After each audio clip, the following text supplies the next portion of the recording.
আপনি যার কথায় আমাদের জন্য এত বড় উপকারটা করলেন, আমি তাকে একবার আমাদের বাড়িতে নেমন্তন্ন করতে চাই।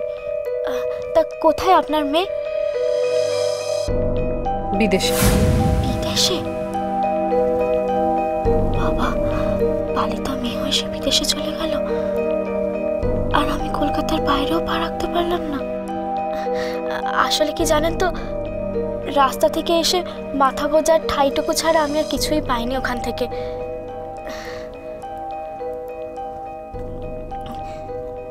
আজ তাহলে আসি। হ্যাঁ, দাদু বলেছিলেন ওনারা নিজে এসে আপনাকে নিমন্ত্রণ করতে পারলেন না। তার কোনো প্রয়োজন নেই, হরিশঙ্কর বাবুকে বলে আমি অবশ্যই যাব। আপনাদের কত বড় মন।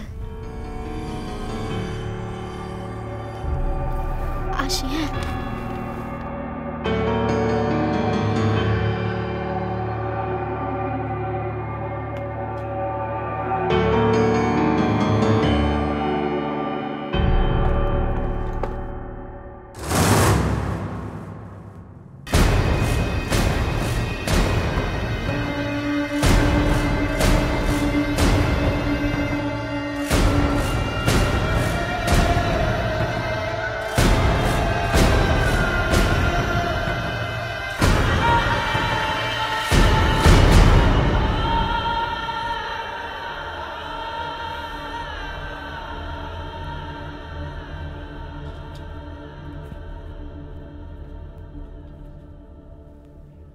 আপনি?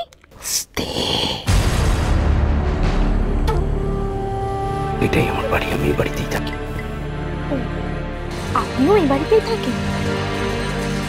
আচ্ছা, আপনি আমাদের বাড়ি কিনতে গিয়েছিলেন না? কিন্তু তারপর যখন মিসেস রায়চৌধুরী আমাদের বাড়ি কিনতে গেলেন, কই তখন তো আপনাকে দেখিনি। আপনারা একই বাড়িতে থাকেন অথচ। আসতে বললাম না?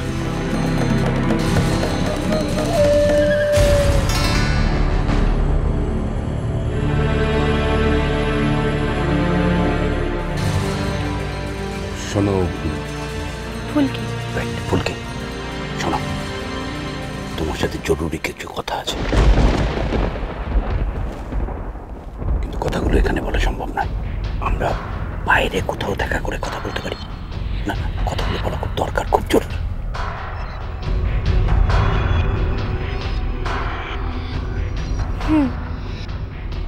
ঠিক আছে।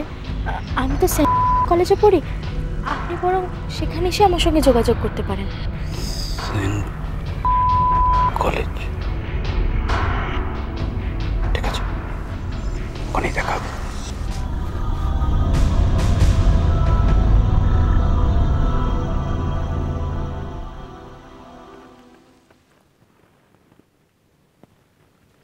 আমার সাথে এই লোকটার কি এমন কথা থাকতে পারে?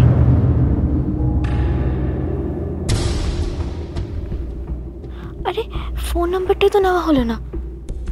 আচ্ছা,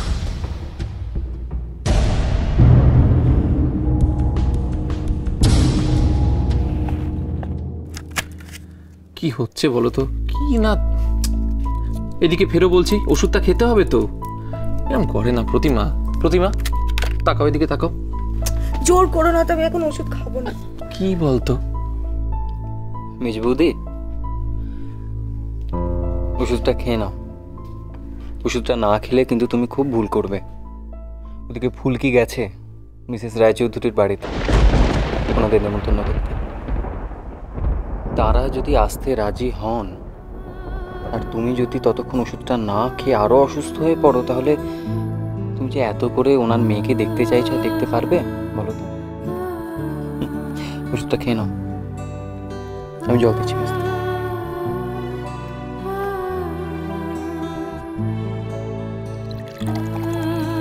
এবার তো খাবে না কি রে বাবা? ওঠো, ওঠো।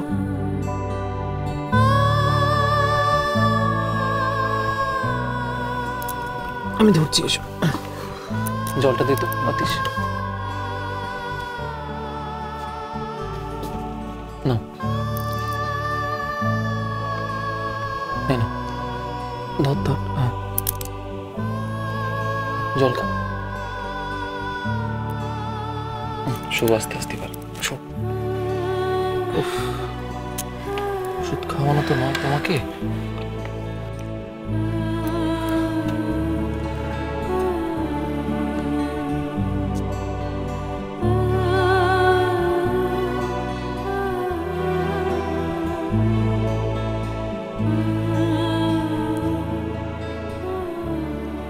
আর রিস্ক নিতে চাইছি না, জানিস তো। যতই হোক আমরা তো বাড়ির লোক, জোর করতে পারি না সব সময়, ঠিক নরম হয়ে যাই। সেটা ঠিক হচ্ছে না ওর জন্য। তুমি কিছু ভেবেছো? হ্যাঁ ভেবেছি, মানে আজকে বিকেলে একজন নার্স আসবে বাড়িতে। কি করবো বল, নার্সিংহোমে যেতে চাইছে না, বাড়িতে রেখে ট্রিটমেন্ট করানো তো কাউকে তো একটা। না ভালোই হবে, দেখো নার্স আসুক, একটু ভালো করে যত্নার্থে করুক, সেবা শুশ্রূষা করুক, বৌদি খুব তাড়াতাড়ি ভালো হয়ে যাবে। আশা করছি। এক সেকেন্ড আমি আসছি।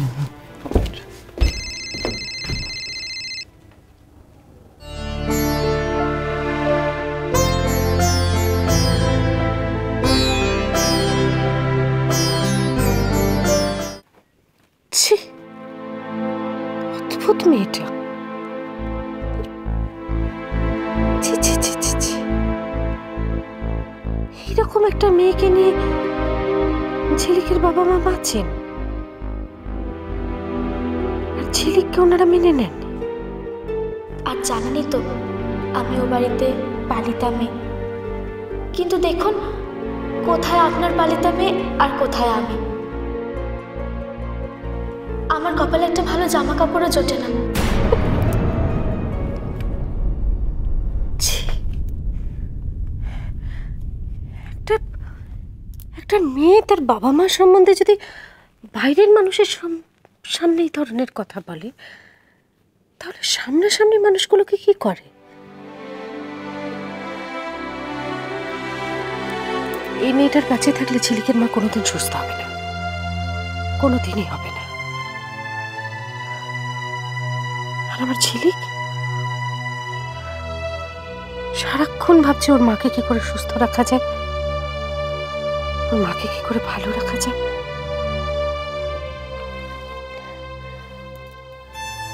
ঝিলিক সবসময় চায় ওর মায়ের সেবা করতে, ওর মাকে সুস্থ রাখতে। শুধুমাত্র সবাই চিনে ফেলবে বলে ঝিলিক ওর মার কাছে যেতে পারবে না।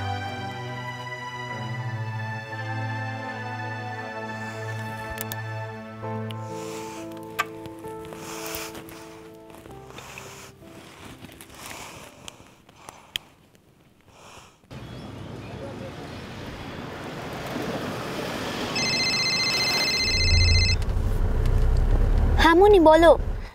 তুই কোথায় রে? মনি ভুল কি তোমার সঙ্গে দেখা করেছে? হ্যাঁ দেখা করেছে, সেই ব্যাপারেই তোর সঙ্গে আমার একটু কথা আছে। তুই একবার বাড়ি আয় তো। কিন্তু মনি আমি। ঝিলিক আমি তোকে বলছি তুই একবার বাড়িতে আয়। ঠিক আছে আসছি।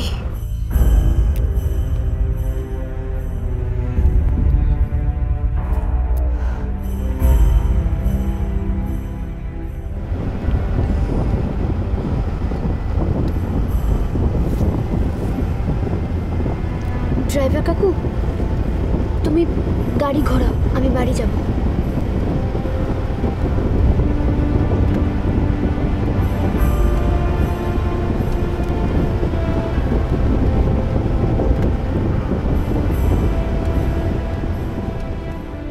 মনিকে তো আমি আমার আর ও বাড়ির সবার ব্যাপারে সবকিছুই জানিয়ে দিয়েছি, তারপরেও ফুলকির সাথে কথা বলে মনি এত উত্তেজিত হয়ে আছে কেন? কিছু হয়েছে নাকি? তাড়াতাড়ি চলো না।